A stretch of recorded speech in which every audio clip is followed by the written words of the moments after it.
बिस्मिल्लाहिर्रहमानिर्रहीम। हज़रत अबू इमामा रज़ी अल्लाह ताला अन्हो बयान करते हैं, रसूल अल्लाह सल्लल्लाहु अलैहि वसल्लम ने फरमाया, 3 आदमियों की मुकम्मल हिफाजत करना अल्लाह के ज़िम्मे है। वो आदमी जो अल्लाह की राह में जिहाद के लिए रवाना हो तो वो अल्लाह की हिफाजत में है, हत्ता कि अल्लाह इसे फ़ौत करके जन्नत में दाखिल फरमा दे या इसे हासिल होने वाले अजर या माल गनीमत के साथ वापस लौटा दे।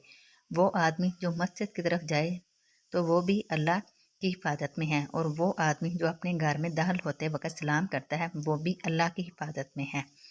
मुश्कातुल मसाबी हदीस नंबर 727।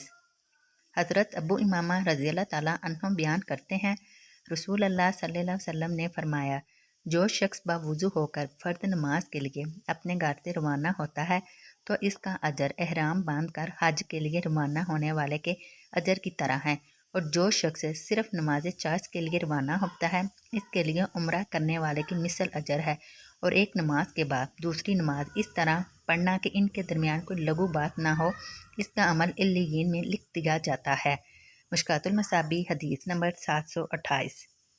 हज़रत अमर बिन शुएब अपने वालिद से और वो अपने दादा से रवायत करते हैं, उन्होंने कहा, रसूल अल्लाह सल्लल्लाहु अलैहि वसल्लम ने मस्जिद में शेर गोई खरीदो फरोख्त और जुम्मे के रोज़ नमाज से पहले मस्जिद में हल्के बनाकर बैठने से मना फरमाया। मुश्कातुल मसाबी हदीस नंबर 732।